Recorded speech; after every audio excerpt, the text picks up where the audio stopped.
Berak, bagus. Berdarah, tak bagus.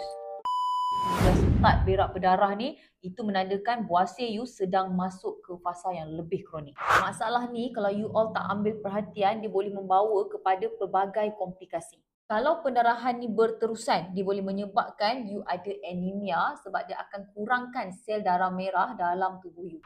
Anemia ni dia boleh buat you rasa letih, lemah, pening dan juga yang paling serius sekali, dia boleh mengganggu fungsi organ tubuh you. Sebab apa?